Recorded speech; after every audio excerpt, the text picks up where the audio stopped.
You know, one of the things that we were discussing when we were outside having coffee, Nizarg and I were talking about the deep mystical nature of looking at formats. And there really isn't anything more mystical than looking at formats, because, of course, it is the one thing that is there to drive the expansion of our consciousness.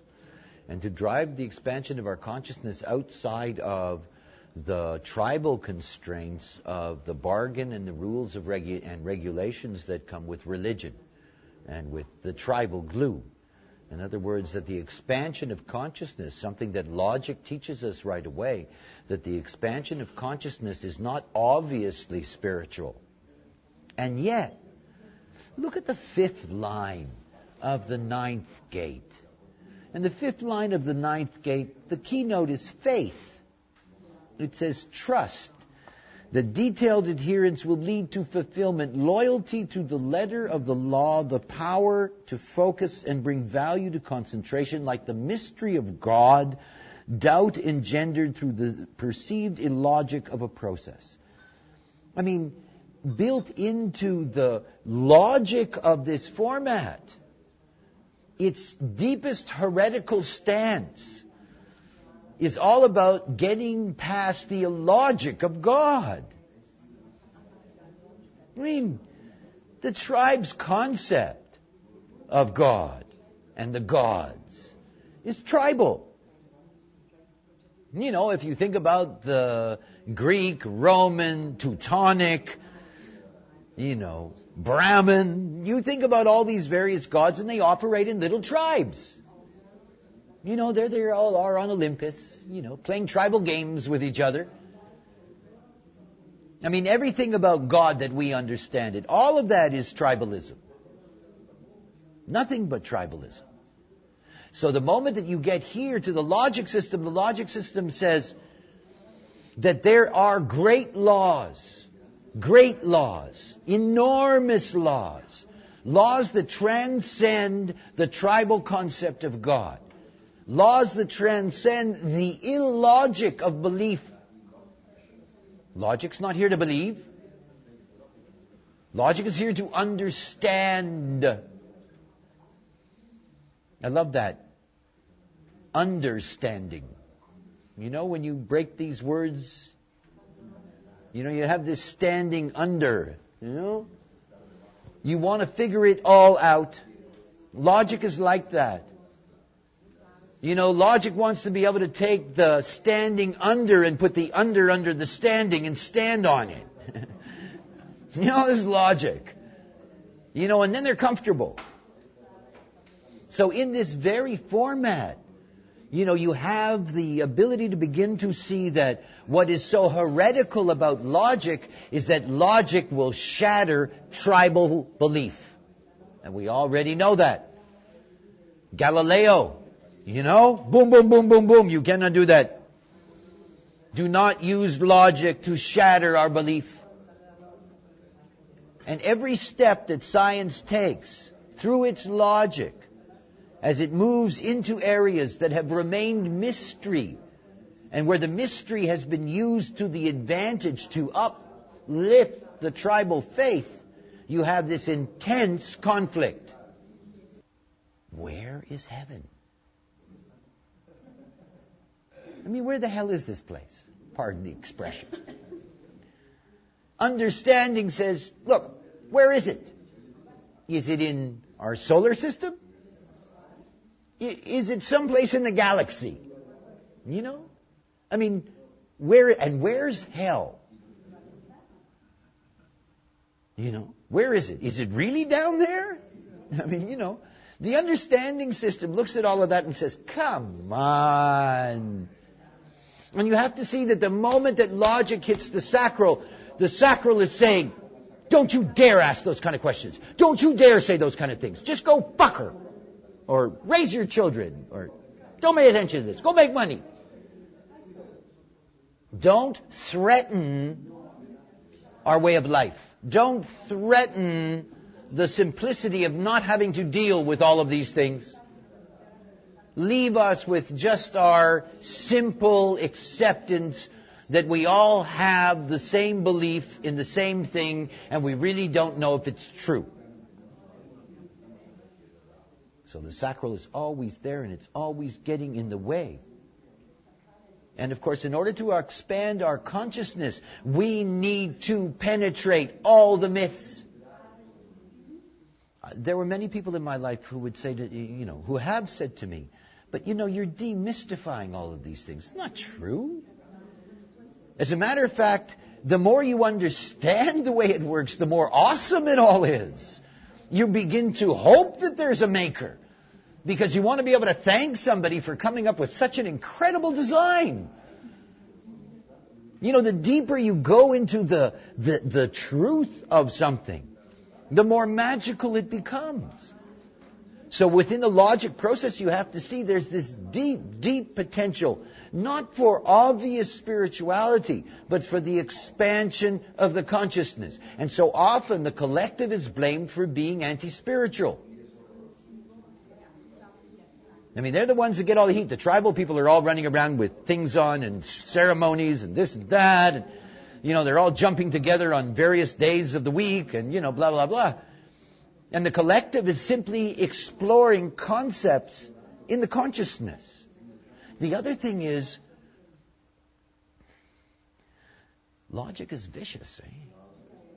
Logic says, prove it. Prove it. The tribe wants no proof. It's afraid of proof. After all, proof can destroy everything. Don't want proof. Logic wants proof. You say to somebody logical, look, bring Jesus into your life. Sure. When and where? What time? In what place? Where are you? Come here. Let me see you. Do something. Let's have some cause and effect. Let's experience phenomena that can be measured. My standing joke when I was a nihilist was, when God flushes the toilet for me, I will accept. Do something concrete. Demonstrate your presence for me. Understanding's like that. Understanding says, yes, yes, yes, very nice. Whenever you read these collective books about mythology, you can hear this underlying logic tone, Well, the reason that this goddess had this kind of value was that, they needed this, and it worked this way and that way. If you love that goddess, you hate that person. Not only do you hate them, you don't trust them, you don't like them, you don't want them in your life, and you don't want them near your kids. It's amazing to me how many well-educated tribal people will put their children in the most parochial of schools to lock them into this tribal mechanism. The collective is very threatening. Logic is deeply threatening. It is life. And at the moment that you see that we are built on a logic framework of cells, that you have to begin to see that only when we fulfill our potential as an understanding creature, and by the way, you'll see we have to fulfill our potential as a mutative creature, as an abstract creature. But in beginning here with the logic, to be able to see that understanding is one of the ways of transcendence. Just as sensing is one of the ways of transcendence. Just as mutation is one of the ways of transcendence.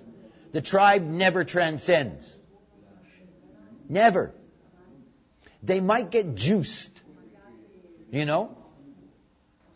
The old horse cults, you get 25 guys drunk, under a blanket, running around in circles for 4 or 5 hours. They get very high. That's about as close as they get. There's easier ways to get high, but anyway. Being logical, So when you're dealing with this format, the first thing I want you to see is that if the pressure, if you're a parent, you know this.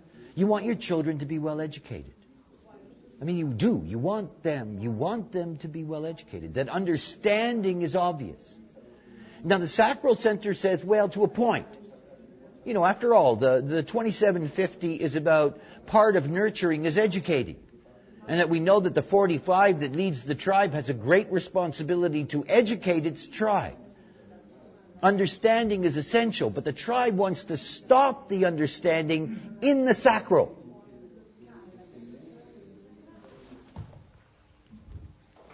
The only natural flow of energy of the sacral is this way.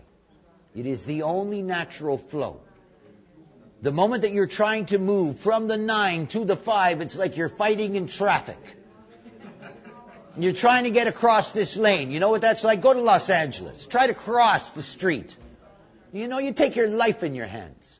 You know, here's this incredible zzz, and you're trying to, how do I get through? You know, and they're always trying to sort of sneak around so that they can get to the other side. It's not easy. And every time this stillness is ready to understand, the tribe says, yes, good. Understand bonding. Very good. Understand nurturing.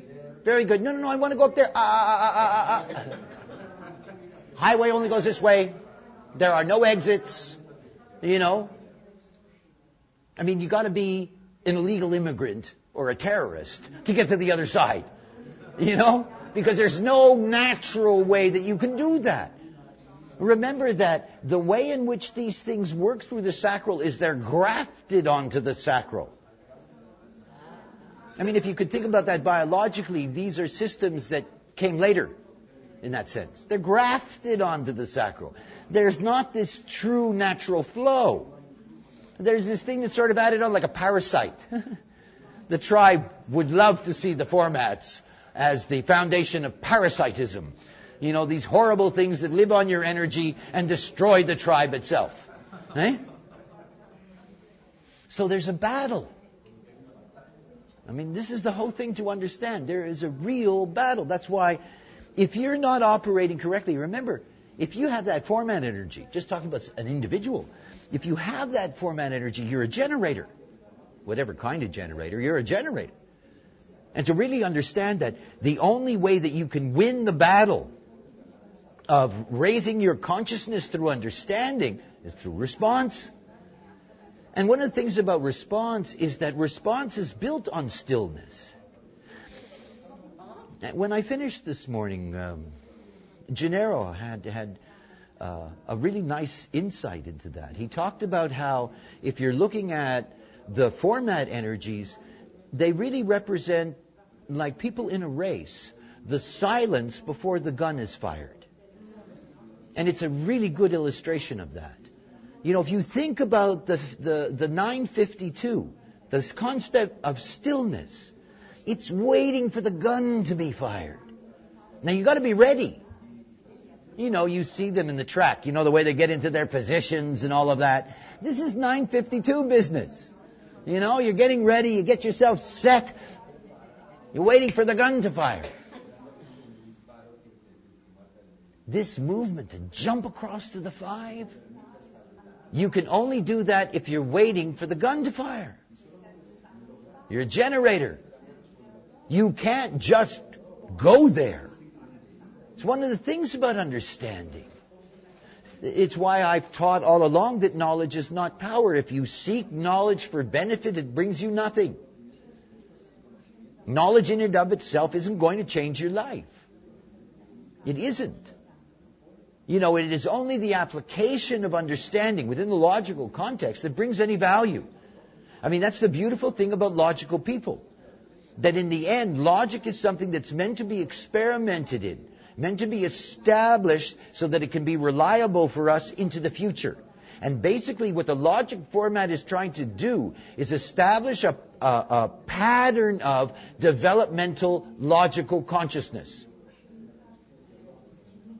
And you can see that it's doing a pretty good job.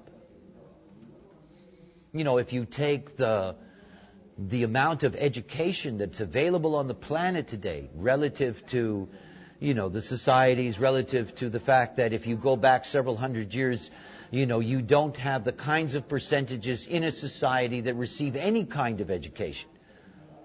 So in that sense, understanding, the collective process of understanding, the expansion of our consciousness is something that's at work.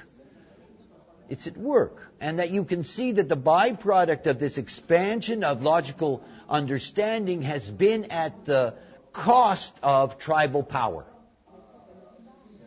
You know, the more we get through correctly to living out this center. Remember, the outside stuff does not really matter until you get this column to work properly. That's why the formats basically are like this, even though you have these outside edges to it. You know, what I originally called the power column. This from the throat down. And to really understand something about this movement to the 5, the moment you get to the 5, you get into a process that will never stop. That's why there's so much resistance from the sacral. Because the moment that you get to the 5, you get to the fixing of a pattern and a ritual.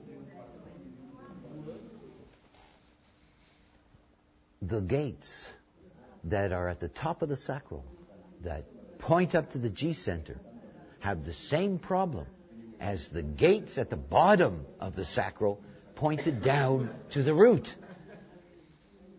You know, they're not natural either. They're not. And you see, everything about our spirituality is about transforming the horizontal into the vertical. If you lie down, you have the design of a beast.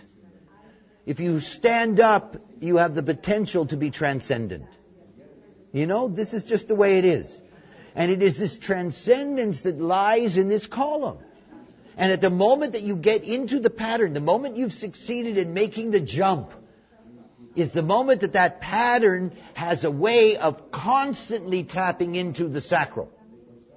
Constantly. Remember, this is the root of cellular design. Constantly can tap in. And once it's there, it's going to stay there. Now, it obviously is there. I mean, you know, I'm trying to give you a very theoretical description of this. The world is filled with formats. The world is filled with channels of being in the flow. I mean, these things are at work. But it's very important to see that if you don't have the 952, you know, in your design, that you could not possibly transcend through understanding without having it in your life. You're going to have to meet it. And whether you meet it in the supermarket or you meet it through your friends or your lovers or whether your children or whatever the case may be, it's all part of this larger living force, the totality. And everything about the totality is that the totality points us towards transcendence. Otherwise, there's no point being here. You know, I don't want to be a cow. I have no interest in you know, chewing my cud all day and lolling. You know, this is not what it's about. We are here to transcend. And what you get to see from the perspective of analysis is that you get to see that everybody carries different elements of all of these things. And that you see that the tribal mechanisms are held together by tribal beings. But you also get to see that even those tribal beings have these collective and individual potentials. And all of this is about the tribe may be what's stable and where we started, but it's only truly seen that way now because of the cycle that we're living in. And that cycle is coming to an end. And this whole business of the transcendence of our consciousness is something that is the final goal in what we're about to do for the next 1,000 years. And that the foundation is being laid for it now. Now. That's why we have the greatest threats in our society. That's why we have the strongest reactionism. That's why we have people that are attracted to primitive processes now. It's why we have this deep conflict between faith and science. We have this deep conflict between the morality of religions and the morality of knowledge. Very different things. I mean, you know, we can clone a human right now. I don't see any reason why not. You know, I mean, for me, that's all part of the plan.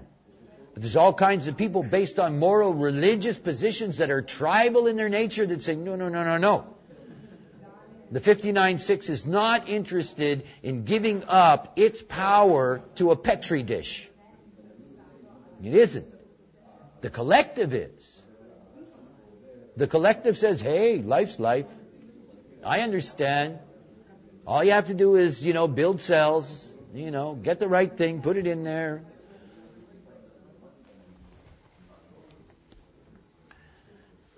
The 515, this cellular structure. Remember something. The tribe only has ego. Transcendence is about identity. No identity, no transcendence. Identity. The tribe speaks in a language of us.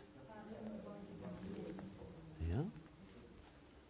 And identity is there for us to differentiate. Identity is the thing that gives us our role.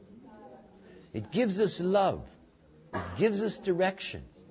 And when you see that the tribe doesn't have a G center, nor does it have a mind, you see right away that it does not have love as a direction. It doesn't. And then you think about all these tribal religions and tribal spirituality, and it's like, wait a minute. Where's the love? It's in the identity. It's not in the ego. The ego says, I will look after you. And look at tribal gods. That's their promise. Take Jesus in your heart, He'll look after you. Pray to Allah, He'll look after you. Pray to Jehovah, He'll look after you. People get down on their knees and say, please, look after me.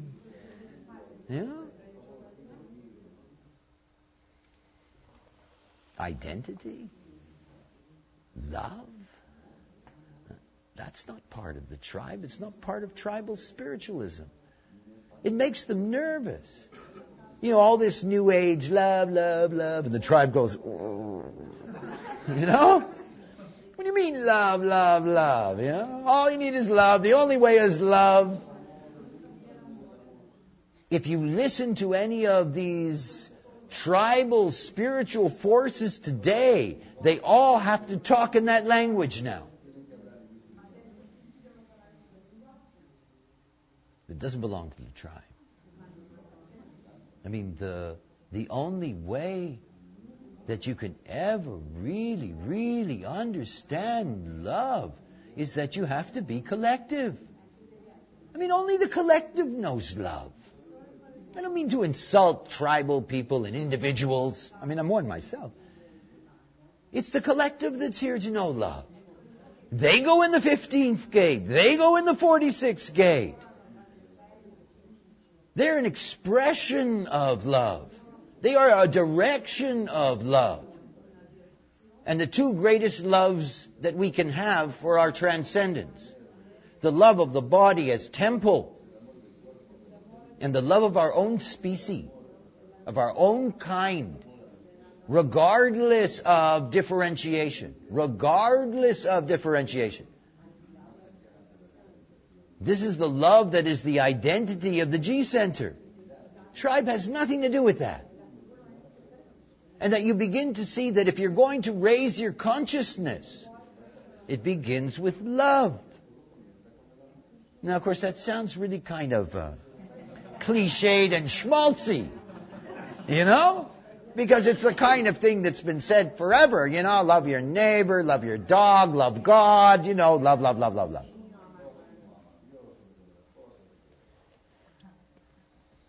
It's like the people you would hear say, do things as yourself, and then they don't tell you what that is. Most people have no idea what love is. They don't. They have no sense of it. After all, if you're thinking about logical love is expressed as a human cell. Now, that does not make the tribe think that that's love. As a matter of fact, when I say that, I can feel the frequency in you. What is he saying that's love?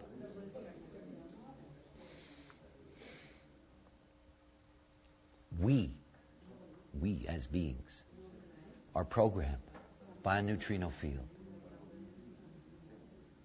Fear. Visceral, physical, body fear. I can follow the neutrino line into space and tell you what quadrant of space that's coming from. I mean, if you want to look at the gates of the spleen and the gates of physical fear, they cross a border between Scorpio and Sagittarius. It's a field of stars out there sending neutrino information. Fear's out there. It's not here. Love, like a compass, you know? The cosmic G center, you know? It's not here. It's not here. Love is moving through us all the time. We can't hold on to it. We can't own it. We can't claim it. We can't say we are it. It is us. We are not it.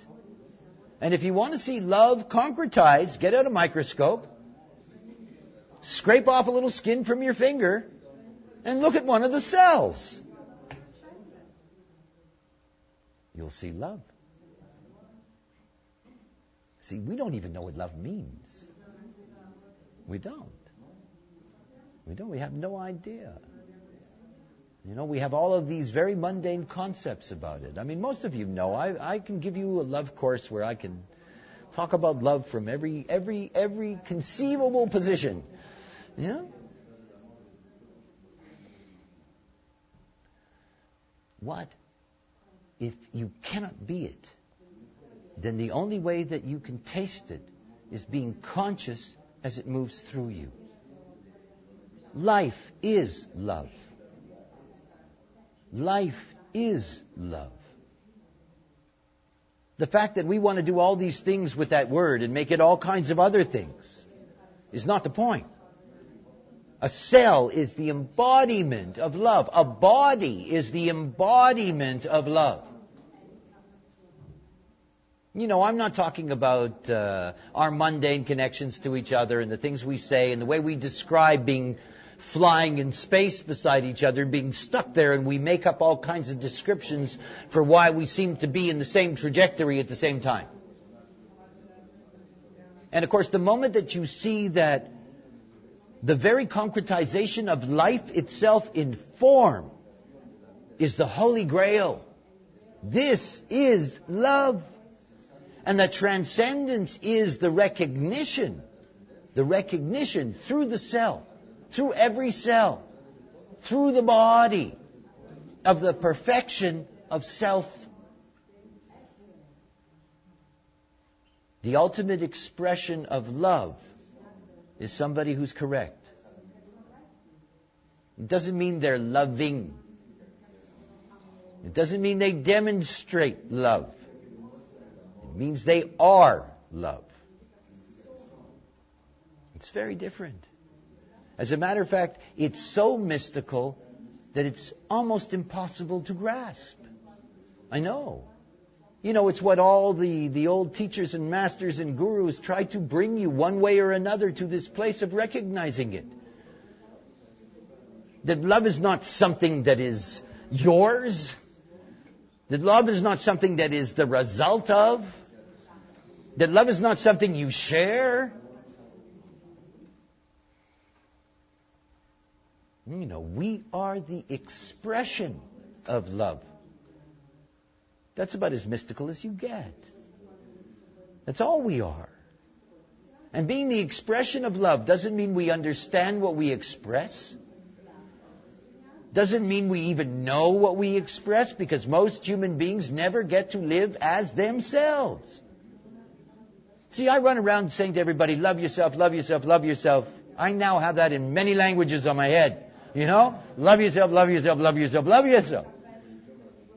But you have to see that you are the expression of love. Only when you're correct do you realize how beautiful that is. It has nothing to do with personal stuff. It has nothing to do with this is, you know. It's the byproduct of every breath. It's the perfection. See, everybody thinks life's tough, that it's hard, that it's mean, that it's cruel, that it's this, that it's that. Nobody lives love. And it's not about being nice to your neighbor. I've never met a neighbor I liked. Ever. Ever. I've never been able to love my neighbor. Ever. You know, that's not the movie. But in correctness, you demonstrate the greatest principle of love, which is the perfection of unique, differentiated life. And when you get here to this relationship, the great magic of the 15.5 is that it carries within it every conceivable diversity. I mean, you think about the diversity of life on this planet. I mean, it's really amazing. It's incredible. It is so dense. It is so unbelievable. You got 2.5 million different kinds of beetles. I mean, there is so much diversity. All that diversity is in that channel. All of it. And what that channel really says at the deepest mystical level is, you can never know love. You can be it. You can be it because you can be your particular perfection. And until we're able to map all of that diversity, we do not have a flow.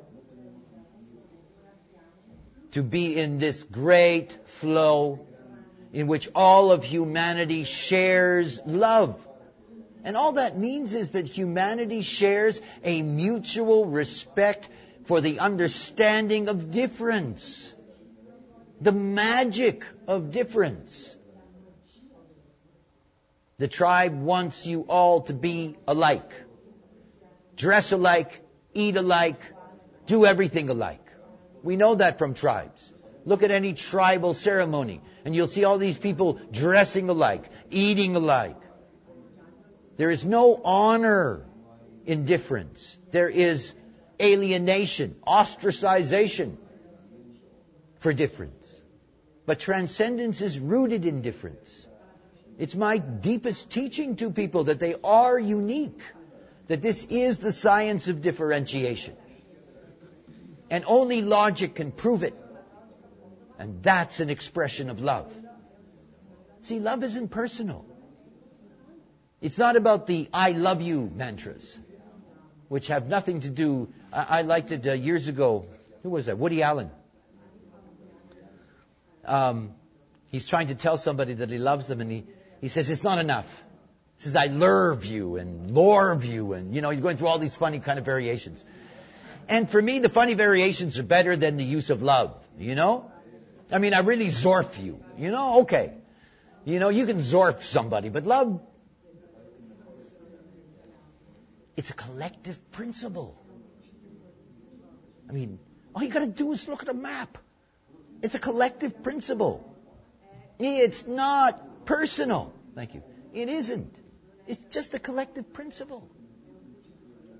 And the collective says, love, we share, let's share. You know?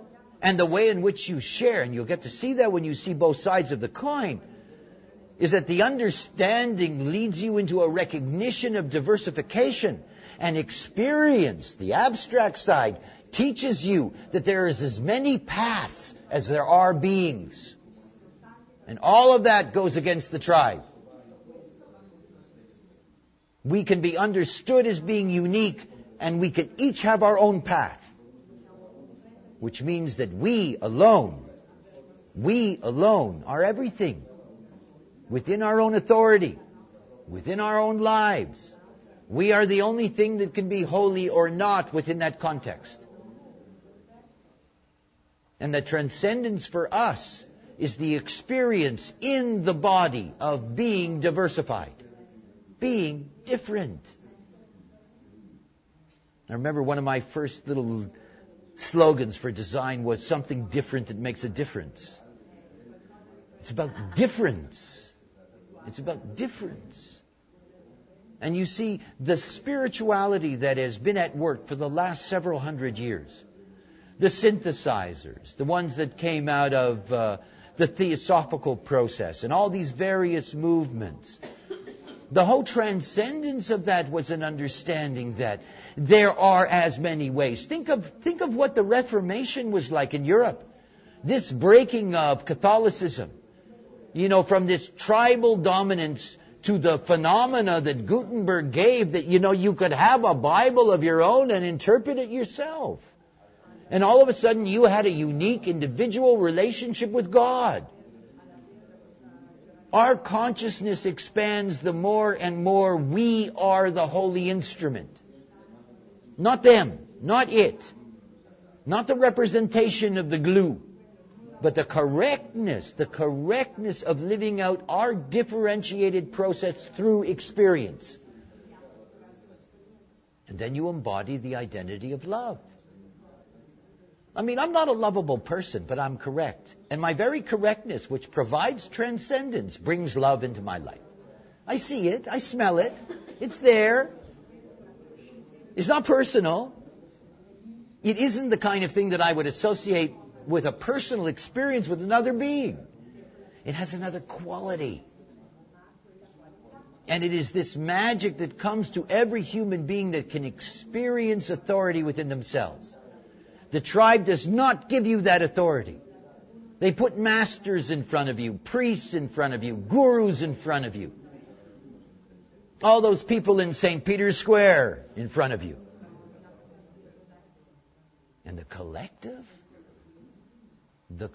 the only thing that allows me to truly embrace the collective as something aesthetically beautiful, is my very recognition that without this combination of the experiment and the experience of uniqueness, there is no transcendence. It's not about the individual that brings the mutative spark.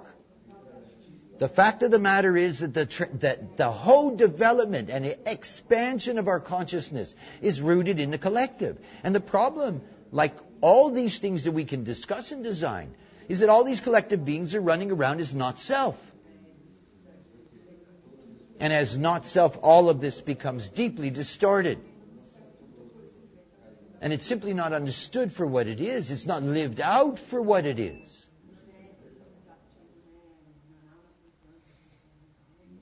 When I was doing the Jovian Archive report years ago, I started a process with looking at the various forms, and then I got to looking at cells.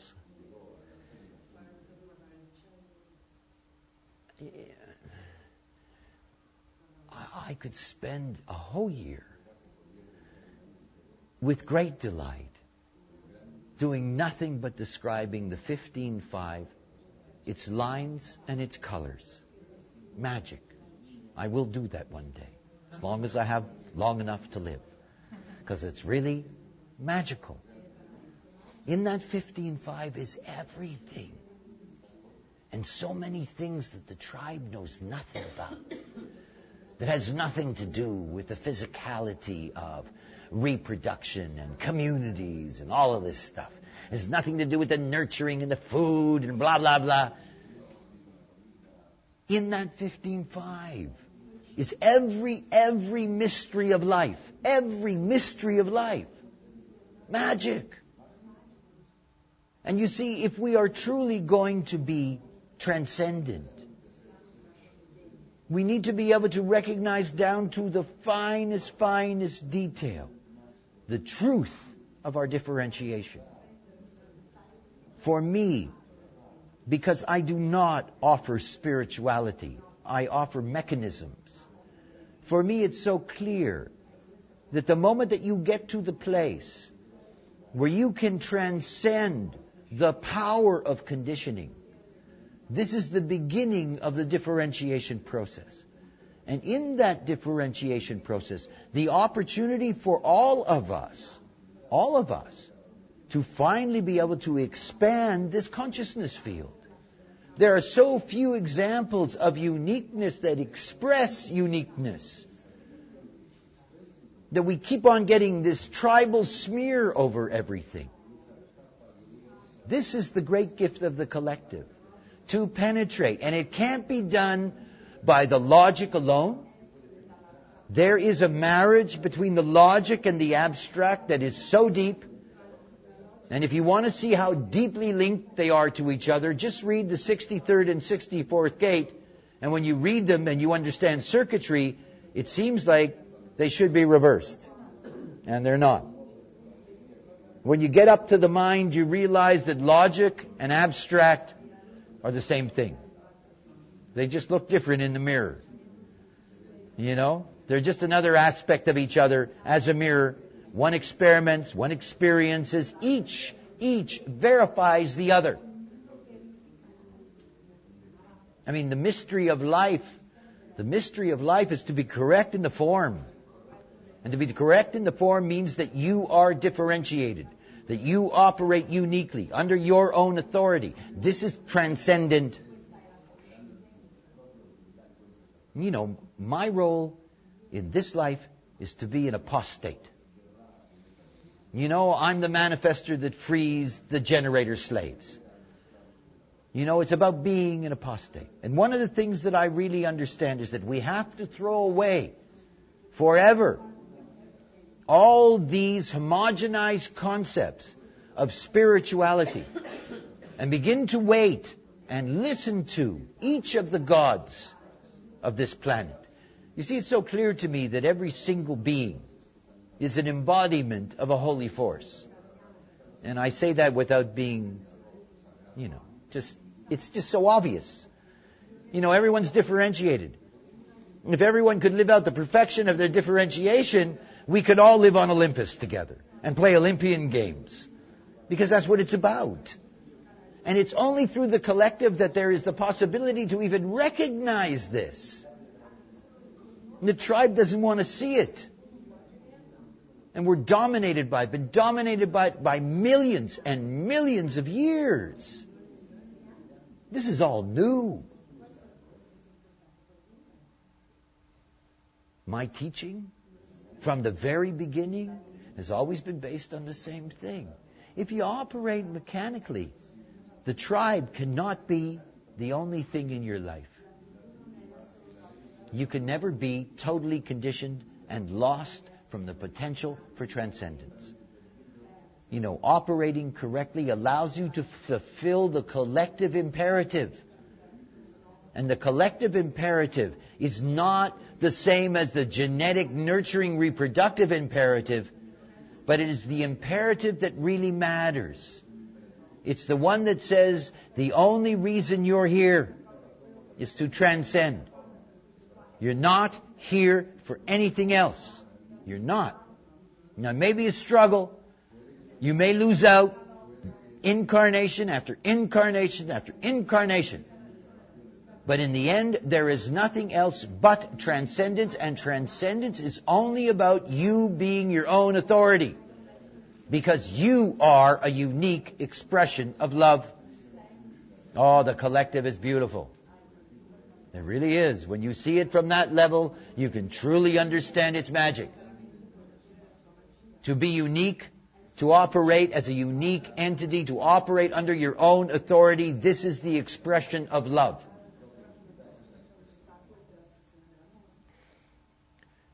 It's so comfortable when you know somebody's design to suffer them quietly, you know? You can accept people. You can take them in and let them be who they are. And even when you're letting them in to be who they are and they're still not themselves, it's the beginning of a transcendent process in your relationship with them. We all know this.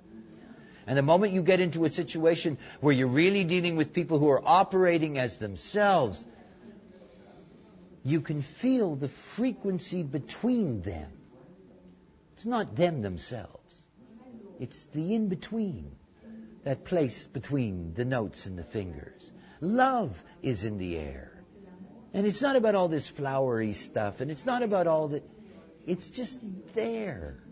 This is the magic. And you can feel the stillness of those kinds of connections. Doesn't carry all the extraneous baggage. Doesn't carry all the not-self bullshit. And the moment that beings begin to operate correctly as themselves, it's not that they have to love each other. Just being correct with each other is an expression of love. Only then can we really begin to grasp what love means. And take it away from all this personal stuff that's tribal and sexual. And caught up with all kinds of different things. But to see this transcendence, this magic. I know a lot of sacral to G people. And when I look at them as a group, I think, we're all dependent on them. Now, of course, you can say that about anything in design. We're dependent on all the 10s for their behavior, and the 2838s to force us to fight for what's worthy, and on and on and on. But it's something really essential to understand about these channels that I called tantric. Everybody thought they were sexual. It's about using the power of the sacral to transcend. And we're dependent on our collective to bring us that power of transcendence. It's the collective that has to drive transcendence. And the difficulty you see is that the not-self collective just wants to be a bigger fucking tribe. And that's the problem. They try to homogenize an even larger group. And that's the not-self. And that's what makes the collective so frightening. Any of you that have heard my collective lines for years will know, it's the collective that sterilizes retarded people. It's the collective that gasses people. It's the collective that does all of these things impersonally. This is the not-self. The collective, as not-self, tries to figure out how to bond all that diversity into one homogenized field. What we need is a collective that honors the diversity in an open process, where there is no single authority, where the authority is collective, made up of all the unique authorities. It's like being gods, after all. See, that's what we were designed to be. This joke about being created in God's image, it's one of those jokes, Each and every one of us is here to be God. Not the totality business, the unique God. I'm the God Ra. That's my job. As long as I'm living myself, I am my unique, individual, spiritual, mystical source, and I don't give a fuck whether you care, believe, know, understand, like, don't like, And until we all get to be that kind of God, only then are we really going to have fun, Because that's what it's all. And it's going to get interesting. It's not interesting now. It isn't. As a matter of fact, it's tedious.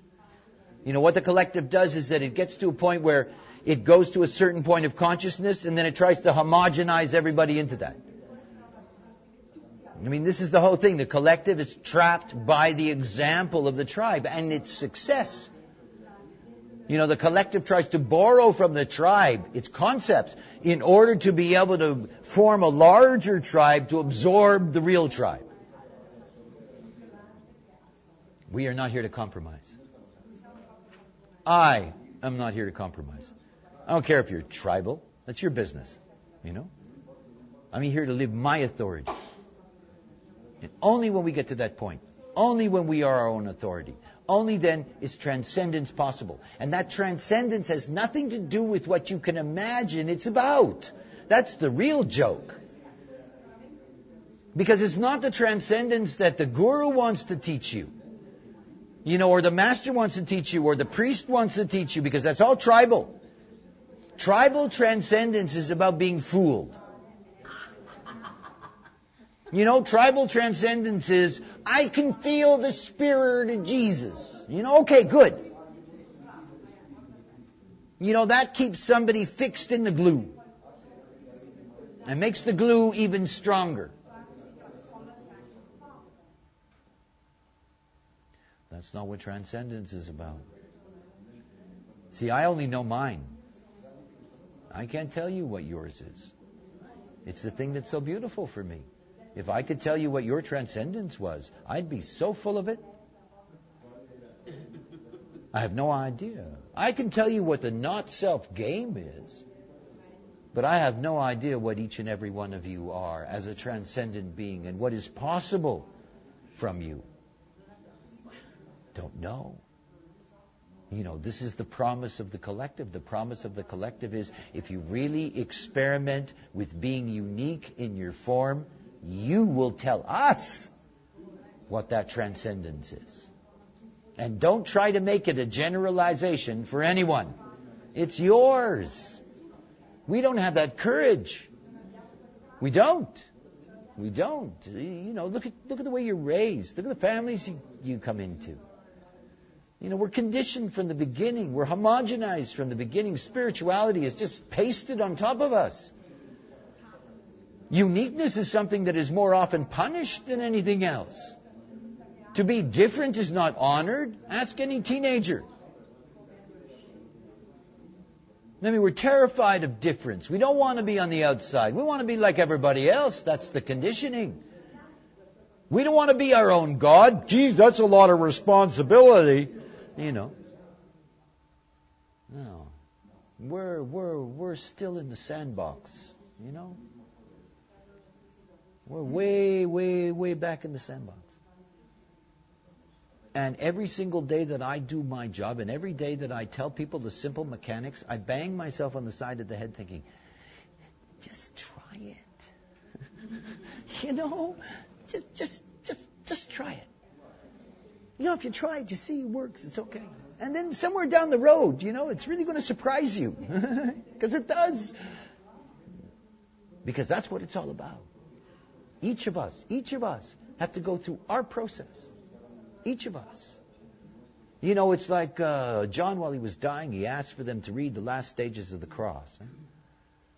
And perfect for him, after all. I mean, this man, you know, he suffered a long time towards his death. And, of course, this is very much part of Christian mythology. You know, to be able to suffer for others, to be able to suffer with dignity, to be able to suffer and still care and love and all of that. But you see, when I watch them talk about this and I watch them push this out, this is like this is the homogenized way. Whether or not Jesus, his experience or not, was this or that, the fact of the matter is that was his way. His way. That was his transcendence. I don't need to be nailed on a fucking cross to get it. I mean, that's his trip. And frankly, I don't want to try it either. You know, it's like, okay, you know. But you have to see that what happens to us is that the way in which we've been conditioned is that there are paths that are stated for us. This is the way. And there's no such thing as your way. I mean, you don't want to take my way. You do not want to have the years of my drug experience behind you, because you'd be buried. You don't want to do it my way, you know? My way is my way. It's not your way. I don't tell anybody, look, this is the way, you know? Strip yourself naked, go live in the hills, you know, eat berries, you know, shoot yourself up full of drugs and wait for the sun to shine. Yeah, it's a great way. Eh? You know? I'll give you the dosages, okay? You know? I'll write it out for you. You're a fucking joke. And such an arrogance. You know, it's like the guy who walks across fire and has a Satori. And then turns around and tries to tell all these other people, you do it too. It's really good for you. Right, sure. You know, your way is your way. And you see, it's very difficult to find that courage. Because the not-self is terrified. Not-self is afraid to be alone. It doesn't want to be alone. You know? Doesn't trust in its uniqueness, in its beauty, in its purpose, in its perfection. It doesn't. It doesn't, because it doesn't know it. I understand. I mean, this is the magic of what we do. If you live correctly, you will find ultimately that courage to be your own voice. To be your own expression of whatever transcendence brings. There's so many ways. There is so much to know. There is so much for us to be able to share with each other consciously. Every once in a while, one of my students will give me an insight about a gate. And it's like, wow, isn't that nice? For me. And it's not about, as a teacher, feeling, well, you did a good job. I never would have thought of that. I wouldn't have seen it that way. I'm limited. I have my narrow little fixed trip.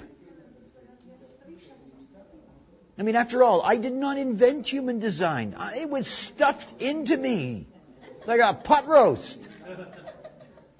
It's not like I really understand all this. I don't. I don't have notes. I don't know what I'm talking about. There's something in here that seems to know, and it babbles on. What I know is what it is to be me. Oh, this I know. I know what it is to be my own authority, and I know where it leads. This is what I truly know.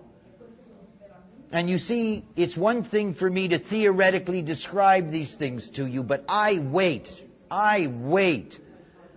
for it experientially to come back to me, so that I can see uniqueness in the flesh of the other. I feel it is frequency because I have 3 open motors. So it's always very clear for me when somebody is becoming less homogenized. And you know how it's clear? There's something about them for me that's uncomfortable. They're really different. I'm a 5'1". I'm deeply suspicious of everything. It's like, is this going to be a good change or a bad change? It's like, there's something going on inside of them. I've lived long enough to see my allies go from this to that. I've seen people transformed in their process and design, and where they go is like, oh, I didn't think they'd go there. It's part of the magic and the beauty. I'm not a master. I'm a third color person. I'm a leader. I'm not a master. I'm just a messenger. I was chosen as a messenger. I just deliver a message. Nothing else. Very unique, very individual. And in that lies a chance for you to break out of that mode. And you've watched me over all these years. I try very hard to separate myself from that tribal process. And to get to a point where it's not be like me. Because that's not the point. It's be like you, and this is what the collective brings us.